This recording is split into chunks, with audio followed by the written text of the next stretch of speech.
పేడ కల్లాపు, పెద్ద పెద్ద రంగుల ముగ్గులు, గొబ్బమ్మలు, గొబ్బిళ్ళు అంటేనే సంక్రాంతి కదండి.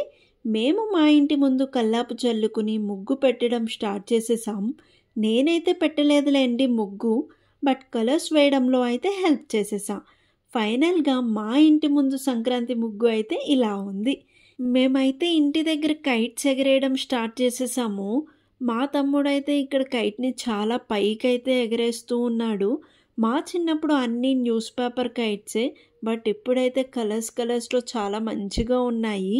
అండ్ ఇక్కడ మా అత్తయ్య వాళ్ళ మామిడి చెట్టుకి పూతైతే వచ్చేసింది. అండ్ చిన్న చిన్నగా మామిడికాయలు కూడా కాసేసాయి. మా తన్య అయితే మామిడికాయ కోస్తా అని అడిగింది, బట్ మా అత్తయ్య అయితే కోయడానికి అస్సలు ఒప్పుకోలేదు. సో వాళ్ళు ఇంకా ఇది అయ్యే పనిలా లేదులే అని చెప్పేసి ఫొటోస్ దిగడానికి అయితే వెళ్ళిపోయారు.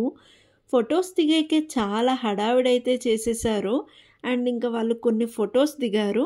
ఈ లోపు మా చెర్రి వాళ్ళతో ఏం చేస్తున్నాడో చూసేయండి.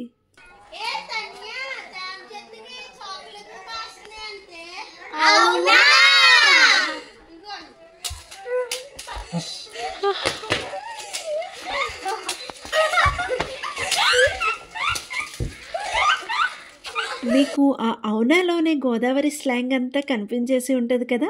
ఇంకా ఈవినింగ్ మా వీధిలో వాళ్ళు గొబ్బిళ్ళకు పిలిస్తే మేమైతే వెళ్ళాం. అలా గొబ్బమ్మలకు పసుపు, కుంకుమ, అక్షింతలు, పువ్వులు, జలం, గంధంతో అయితే పూజ చేసి పాటలు పాడుతూ ఇలా తిరుగుతూ ఉంటారు. ఇక్కడ అయితే మా కోశిక కూడా తిరిగేస్తున్నారు. వాళ్ళకి ఇది second year. So next year నుంచి మా ఇంట్లో కూడా ఈ గొబ్బిళ్ళు అయితే జరుగుతాయి. గొబ్బిళ్ళు పాటలు ఎలా పాడతారో చూసేసేయండి.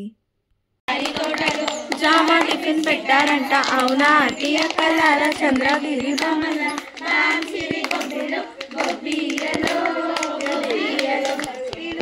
ఇచ్చారంట, ఏపీ టీలు ఇచ్చారంట, రాజావారి తోటలో జామా టీలు ఇచ్చారంట, అవునా అటియ కల్లారా చంద్రగిరి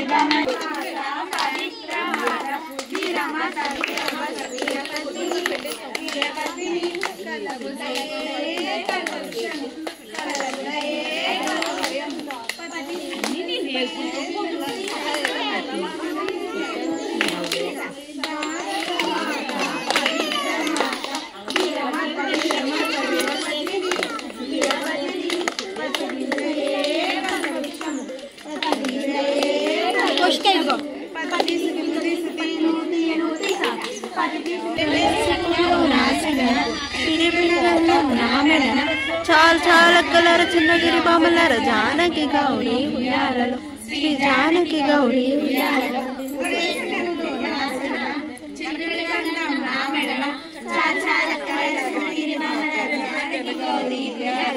శ్రీ జానకి గౌరీ ఉయ్యాలలో, నాగేసి పూలు నాసెన చిరుబెగం నామడన చాచాలకల చిన్నగిరి బామలార జానకి గౌరీ ఉయ్యాలలో, శ్రీ జానకి గౌరీ ఉయ్యాలలో, ఐదేసి పూలు నాసెన చిరుబెగం నామడన చాచాలకల చిన్నగిరి బామలార జానకి గౌరీ ఉయ్యాలలో, శ్రీ జానకి గౌరీ ఉయ్యాలలో.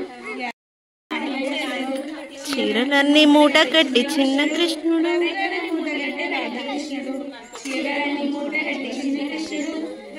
ఇంకా లాస్ట్లో పిల్లలకు అక్షింతలు వేసి దేవుడికి హారతి అయితే ఇచ్చేస్తారు. మా చిన్నప్పుడు మేము ఎవ్రీ ఇయర్ ఈ గొబ్బిళ్ళు పెట్టుకునే వాళ్ళం. మీలో ఎంతమందికి ఈ గొబ్బిళ్ళు తెలుసో కామెంట్ సెక్షన్లో షేర్ చేసేసుకోండి. వీడియో నచ్చితే తప్పకుండా లైక్ చేసి ఛానల్ని ఇప్పుడే సబ్స్క్రైబ్ చేసేసుకోండి.